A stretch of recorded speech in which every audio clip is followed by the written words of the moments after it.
ಓಂ ಶ್ರೀ ಗುರು ಬಸವಲಿಂಗಾಯ ನಮಃ. ಸರ್ವರಿಗೂ ಶರಣು ಶರಣು. ವೀರ ಗೊಲ್ಲಾಳೇಶ್ವರರ ಒಂದು ವಚನ. ಕಲ್ಲು ಲಿಂಗವಲ್ಲ, ಉಳಿಯ ಮನೆಯಲ್ಲಿ ಒಡೆಯಿತ್ತು. ಮರ ದೇವರಲ್ಲ, ಉರಿಯಲ್ಲಿ ಬೆಂದಿತ್ತು.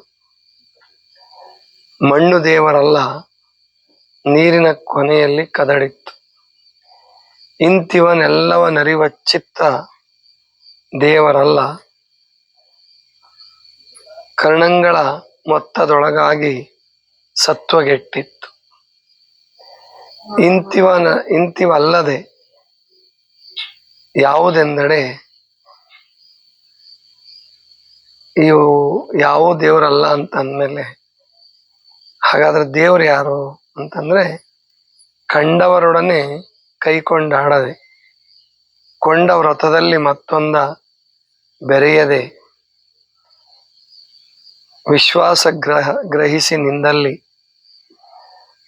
ನಿಜಲಿಂಗವಲ್ಲದೆ ಮತ್ತೊಂದು ಪೆರತ ನರಿಯದೆ, ನಿಜಲಿಂಗವ ನೆಮ್ಮಿಕೊಂಡಿಪ್ಪ ವೀರಬೀರೇಶ್ವರನ ಶರಣನೇ. ವೀರಬೀರೇಶ್ವರ ಲಿಂಗದೊಳಗಾದ ಶರಣನು. ಇದು ಗೊಲ್ಲಾಳೇಶ್ವರರ ವಚನ. ಪ್ರಾಯಶಃ ಇಂಥ ವಚನಗಳನ್ನು ಬಹಳ ಜನ ನೋಡಿದ್ರೂ ಕೂಡ ಅದನ್ನ ಕಂಠಪಾಠ ಮಾಡಿ ಅಥವಾ ಭಾಷಣಗಳಿಗೆ ಬಳಸೋದು ತುಂಬಾ ಕಡಿಮೆ. ಗೊಲ್ಲಾಳೇಶ್ವರದ ಇನ್ನೊಂದು ವಚನ ಇದೆ, ಹೋತ ಒಕ್ಕಡಿದು ಏನೋ ಬರುತ್ತ, ಬೆಳಗಿನ ವಚನ. ಅದನ್ನ ಸುಮ್ಮನೆ ಹೇಳ್ಬಿಡ್ತಾರೆ ಬಹಳ ಜನ. ಆದ್ರೆ ಅವರ ಜ್ಞಾನ ವ್ಯಕ್ತ ಆಗಿರ್ತಕ್ಕಂಥದ್ದು ಈ ವಚನದಲ್ಲಿ. ಬಹಳ ಅದ್ಭುತವಾದಂತಹ ವಚನ ಇದು. ಕಲ್ಲು ಲಿಂಗವಲ್ಲ, ಉಳಿಯ ಮನೆಯಲ್ಲಿ ಒಡೆಯಿತ್ತು.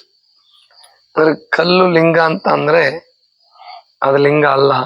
ಯಾಕೆ ಅಂದ್ರೆ ಉಳಿಯ ಮನೆ, ಚೂಪಾದ ಉಳಿ ತಗೊಂಡ್ರೆ ಅದ್ರ ಅಂದ ಕೆಟ್ಟು ಹೋಗುತ್ತೆ, ಒಡೆದು ಹೋಗುತ್ತೆ. ಇಲ್ಲ ಅಂದ ಕೊಡೋದು ಉಳಿನೇ, ಅಂದ ಹಾಳು ಮಾಡೋದು ಉಳಿನೇ. ಆದ್ರಿಂದ ಆ ಕಲ್ಲು ಲಿಂಗವಲ್ಲ. ಮರ ದೇವರಲ್ಲ. ಮರ ಯಾಕೆ ದೇವರಲ್ಲ ಅಂತಂದ್ರೆ, ಅದು ಉರಿದು ಹೋಗ್ಬಿಡುತ್ತೆ, ಬೆಂಕಿ ಬಿದ್ದರೆ ಉರಿದು ಹೋಗ್ಬಿಡುತ್ತೆ. ಮಣ್ಣು ದೇವರಲ್ಲ.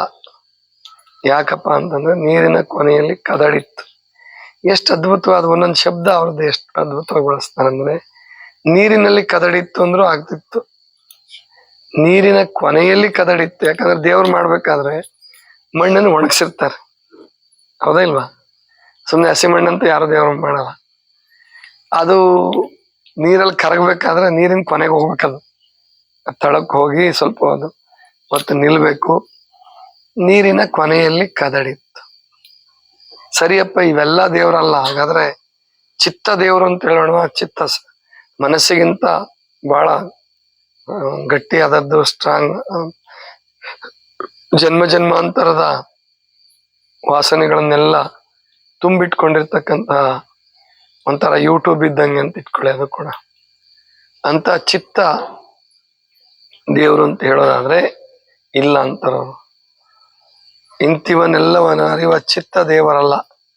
ಯಾಕಪ್ಪ ಅಂತಂದ್ರೆ ಕರ್ಣಂಗಳ ಮತ್ತದೊಳಗಾಗಿ ಸತ್ವಗೆಟ್ಟಿತ್ತು. ಅಂದ್ರೆ ಚಿತ್ತದ ಶಕ್ತಿಯನ್ನ ಕರ್ಣಂಗಳು, ಇಂದ್ರಿಯಗಳು, ಕರ್ಮೇಂದ್ರಿಯಗಳು, ಜ್ಞಾನೇಂದ್ರಿಯಗಳು, ಮನ, ಬುದ್ಧಿ ಎಲ್ಲವೂ ಆ ಚಿತ್ತದ ಶಕ್ತಿಯನ್ನು ಹೀರ್ಕೊಂಡ್ಬಿಟ್ಟಿದ್ದಾವೆ. ಹಾಗಾಗಿ ಅದು ಕೂಡ ಲಿಂಗ ಅಲ್ಲ. ಕರ್ಣಂಗಳ ಮೊತ್ತದೊಳಗಾಗಿ ಸತ್ವಗೆಟ್ಟಿತ್ತು. ಇಂತಿವನೆಲ್ಲವ ಕಳೆದುಳಿದ ಅದ ಆವುದೆಂದ ಕಳೆದುಳಿದ ಆವುದೆಂದಡೆ ಯಾವ್ದಪ್ಪ ಅದು? ಯಾವ್ದು ದೇವ್ರು ಅಂತ ಅನ್ನಿಸ್ಕೊಳತ್ತಾಗಾದ್ರೆ ಅಂದ್ರೆ ಎಷ್ಟು ಚೆನ್ನಾಗಿ ಹೇಳ್ತಾನಂದ್ರೆ, ಕಂಡವರೊಡನೆ ಕೈಕೊಂಡಾಡದೆ, ಅಂದ್ರೆ ಸಿಕ್ಕಿದವ್ರ ಜೊತೆ ಬೆರೆತು ಹರಟೆ ಹೊಡೆದು ಗದ್ದಲ ಮಾಡಿ ಸಮಯ ಹಾಳು ಮಾಡ್ಕೊಂಡು ಉಡಾಫೆ ಜೀವನದಿಂದ ಬದುಕ್ತಕ್ಕಂಥವ್ರು ಅಲ್ಲ ಯಾರು ಶರಣರು. ಮತ್ತು ಕೊಂಡ ವ್ರತದಲ್ಲಿ ಮತ್ತೊಂದ ಬೆರೆಸದೆ, ಅಂದ್ರೆ ಒಂದು ವ್ರತ ಇಟ್ಕೊಂಡಿರ್ತಾನೆ ಶರಣ, ಆ ವ್ರತವನ್ನು ಬಿಟ್ಟು ಮತ್ತೆ ಬೇರೊಂದು ಕಂಡಲ್ಲಿ ಬದಲಾವಣೆ ಮಾಡೋದು, ದೇವ್ರನ್ನ ಬದಲಾವಣೆ ಮಾಡೋದು.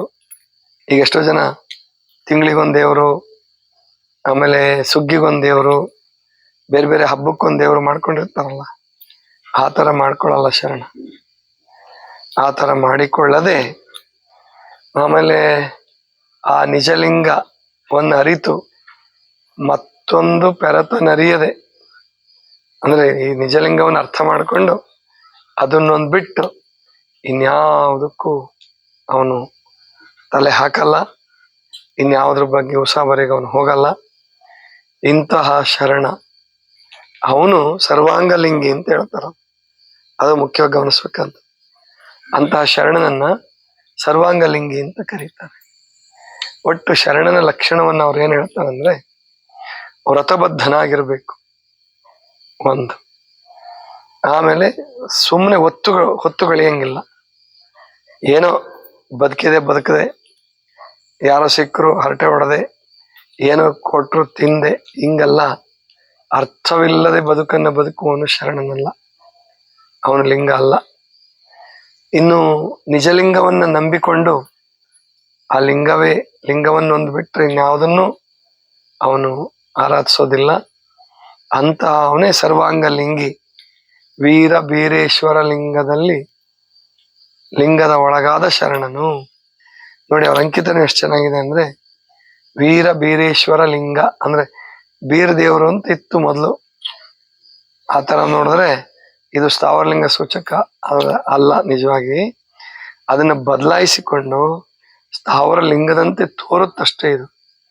ಆದರೆ ವೀರ ಬೀರೇಶ್ವರ ಲಿಂಗದೊಳಗಾದ ಬೀರೇಶ್ವರ ಲಿಂಗ ಅಂದಾಗ ಅದು ಇಷ್ಟಲಿಂಗದ ಕುರುಹು, ಮಹಾಲಿಂಗದ ಹೆಸರು, ಅದಕ್ಕೆ ಅದು ವಚನಾಂಕಿತ. ಇದನ್ನ ನಾವು ಗಮನಿಸ್ಬೇಕು. ಬರೇ ಬೀರೇಶ್ವರ ಅಂದ್ರೆ ಸ್ಥಾವರಲಿಂಗ ಅಥವಾ ಅದು ಒಂದು ಜನಾಂಗದ ದೇವರಾಗ್ಬಿಡುತ್ತೆ.